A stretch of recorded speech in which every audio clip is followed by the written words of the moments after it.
صلی علی محمد و علیہ وصحبہ وسلم۔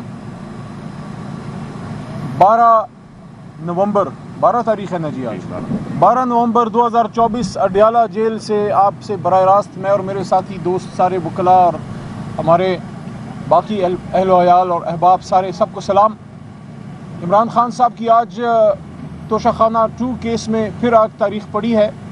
کل القادر کیس ہے، اور یہ بھی ایک عجیب بات ہے کہ کیس کا نام القادر کیس ہے، لیکن میڈیا میں آپ سنتے ہیں 190 ملین پاؤنڈ کیس، کیونکہ وہ شرم آتی ہے القادر کا نام لیتے ہوئے، کیونکہ جب یہ القادر کا نام لیں گے تو پھر قوم پوچھے گی کہ القادر کیس کیا ہے، تو پھر ان کو بتانا پڑے گا کہ یہ جناب وزیر اعظم عمران خان صاحب پہ کیس اس بات کا ہے کہ آپ نے اپنے ملک کے غریب عوام کے لیے، ان کے غریب بچوں کے لیے مفت تعلیم کا انتظام کیوں کیا۔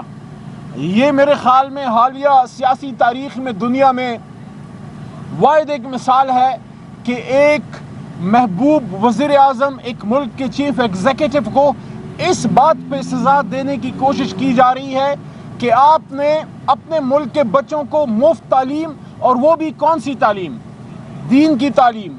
حضور صلی اللہ علیہ وآلہ وسلم، صحابہ کرام رضی اللہ عنہم اجمعین اور اہل بیت اور اسلامی تاریخ، ہمارے زعماء، ہمارے علماء اور اسلامی تاریخ کی سلف سالفین کے بارے میں، اور ہماری جو درخشندہ تاریخ تھی اس کے بارے میں ہمارے بچوں کو آگاہ کرنے کے لیے، صوفیزم سکھانے کے لیے، دین سکھانے کے لیے۔ اور صوفیزم کیا ہے؟ محبت ہے، پیس ہے، امن ہے۔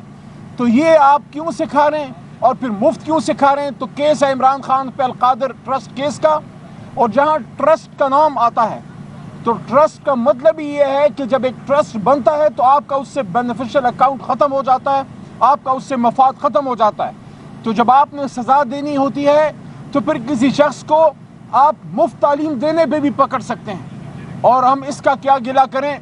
یہاں تو ملک کے لیڈر کو اس بات پہ سزا دی گئی، اس کی حکومت ختم کی گئی کہ اس نے اپنے ملک کا سودا کیوں نہیں کیا۔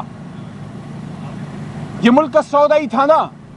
اگر پاکستان جو پچھلے 40 سال سے دہشت گردی کی آگ میں جل رہا تھا اور جل رہا ہے، عمران خان صاحب کا ریکارڈ ہے کہ اس کے دور میں ایک ڈرون اٹیک عمران خان نے نہیں ہونے دیا، دہشت گردی پہ کنٹرول پایا، اور اللہ کے کرم سے حکومت پاکستان کا، عمران خان صاحب کا اس میں بنیادی کلیدی کردار تھا کہ افغانستان میں ایک پرامن انتقال اقتدار ہوا، اور امریکہ بہادر کو وہاں سے نکلنے میں ایک پرامن انخلا میں بنیادی کردار ادا کیا۔ جب عمران خان صاحب کی حکومت میں افغان طالبان اور امریکہ کے بیچ میں پرامن مذاکرات کی راہ ہم نے ہموار کی اور امن آیا، اور امید ہو چلی تھی کہ اسلام آباد اور کابل میں اور پشاور اور کابل میں مدتوں کی مخاصمت ختم ہوگی، اور نہ صرف پاکستان اور افغانستان میں ایک دوستی اور محبت کا اب کی فضا پیدا ہوگی، بلکہ دروازہ گیٹ وے کھلے گا سینٹرل ایشیا تک، اور کاروبار کے دروازے کھلیں گے۔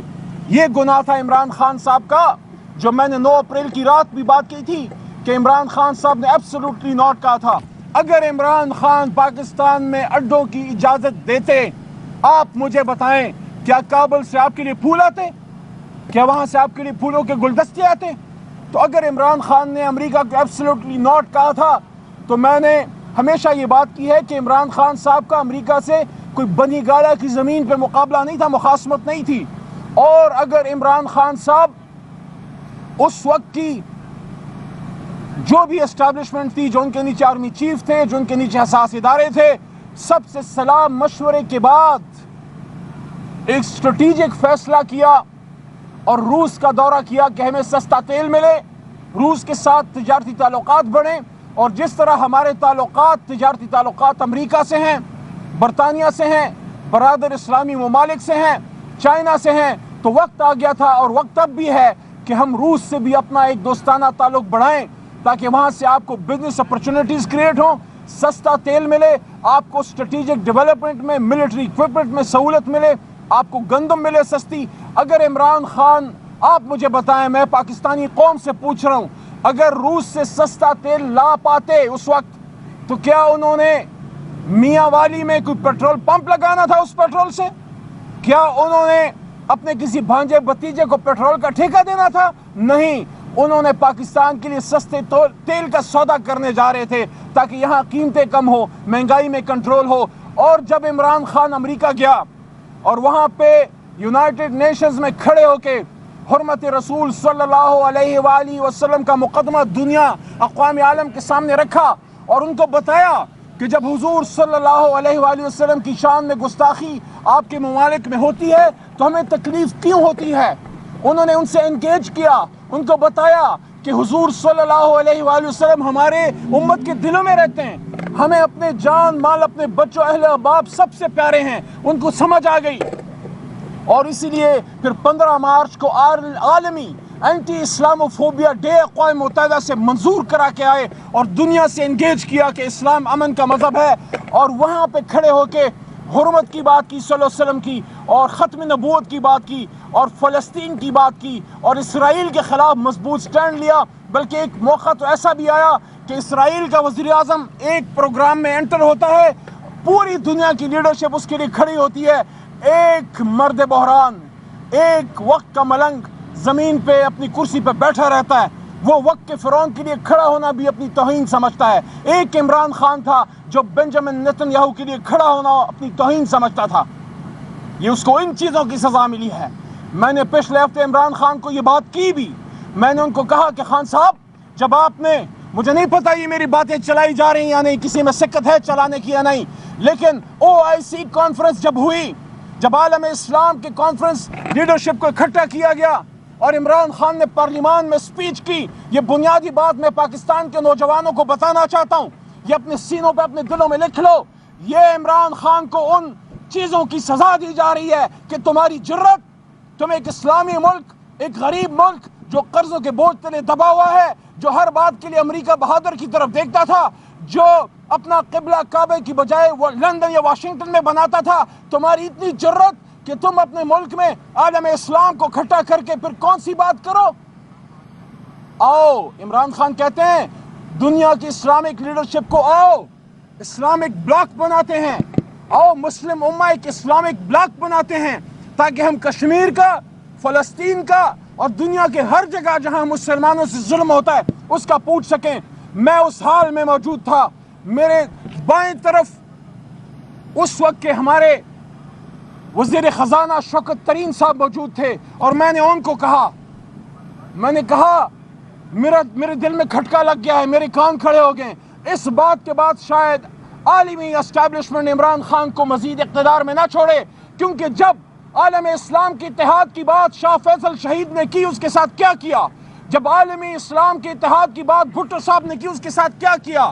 ان کو صدام حسین بڑا پسند تھا، لیکن جب صدام حسین نے اللہ اکبر کا نعرہ لگایا تو اس کو عید الاضحیٰ کے دن پھانسی چڑھایا، اور جب یہ بات انور سادات نے کی تو اس کے ساتھ کیا کیا؟ اور جب یہ بات شاہ فیصل شہید کے ساتھی یاسر عرفات نے کی تو اس کے ساتھ کیا کیا؟ اور بڑا ان کا آنکھوں کا پیارا تھا، راج دلارا تھا، لیکن جب معمر قذافی نے عالم اسلام کے لیے بات کی تو اس کے ساتھ کیا کیا؟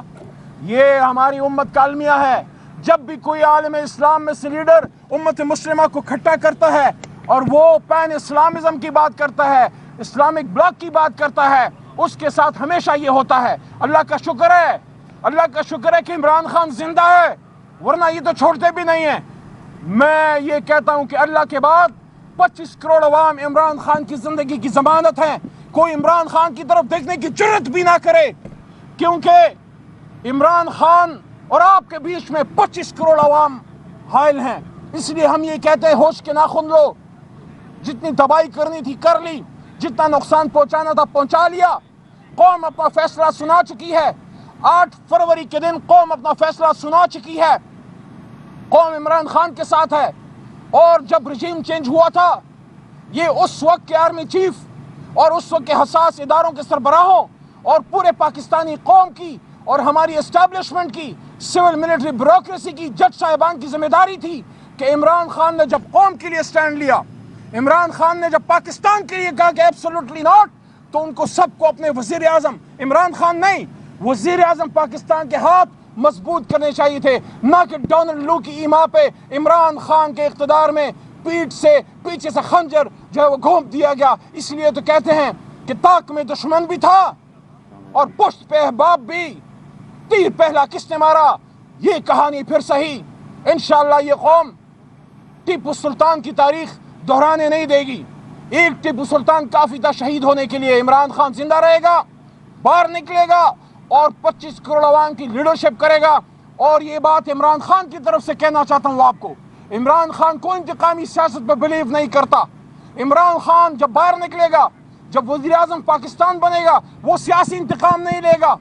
وہ لوگوں کو اپنے انتقام جیلوں میں کبھی نہیں ڈالے گا. ہاں, جس نے غلط کیا ہے عدالتوں میں اپنا جواب ضرور دے, لیکن عمران خان کی لڑائی غربت سے ہے, بے روزگاری سے ہے, ظلم سے ہے, عالمی استعمار سے ہے, پاکستان کے دشمنوں سے ہے. اس لیے اگر کسی کو یہ ڈر ہے کہ عمران خان باہر نکل کے ہمیں کوئی خدا نخواستہ کال کوٹلی میں ڈالے گا, عمران خان تم جیسا چھوٹا آدمی نہیں ہے. عمران خان ایک سوچ کا نام ہے, عمران خان ایک جدوجہد کا نام ہے, وہ پاکستان سے محبت کرنے والا شخص ہے. اور آخری بات, پچھلی ملاقات میں جب عمران خان صاحب سے میری ملاقات ہوئی, میں نے کہا خان صاحب یہ نقصان آپ کا نہیں ہے, آپ نے تو زندگی میں جو اچیو کرنا تھا اس سے زیادہ آپ نے دیکھ لیا. آپ کو تو جو عزت اور محبت ملی ہے اس سے آپ سوچ بھی نہیں سکتے تھے. یہ نقصان پاکستان کا کر رہے ہیں, یہ نقصان پاکستان کا اس لیے کر رہے ہیں کہ قوم سے جب لیڈر کو دور کیا جاتا ہے, قوم سے جب لیڈر کو دور کیا جاتا ہے ایسے جیسے بچوں کو باپ سے دور کیا جائے. بے شمار سرکاری افسران ہر سال اپنے اداروں سے نکلتے ہیں. سول جو آپ کی بیوروکریسی ہے, سی ایس ایس کر کے بہت سے افسران نکلتے ہیں. کاکول سے ہمارے مایہ ناز جوان بہت سے نکلتے ہیں, بہت سے ڈاکٹر نکلتے ہیں, بہت سے انجینئر نکلتے ہیں اپنے اپنے اداروں سے, بہت سے جج صاحبان نکلتے ہیں. نہیں نکلتا, نہیں پیدا ہوتا تو لیڈر پیدا نہیں ہوتا. اور جب لیڈر پیدا ہو جائے تو اس کے ساتھ پھر ہم یہ کرتے ہیں جو ہم نے عمران خان کے ساتھ کیا ہے. ہزاروں سال نرگس اپنی بے نوری پر ہوتی ہے, ہزاروں سال نرگس اپنی بے نوری پر ہوتی ہے. بڑی مشکل سے ہوتا ہے چمن میں دیدہ ور پیدا. عمران خان آپ اکیلے نہیں ہیں, 25 کروڑ عوام صرف یہ نہیں, پورا عالم اسلام آپ کے ساتھ ہے. پاکستان زندہ باد, عمران خان پائندہ باد.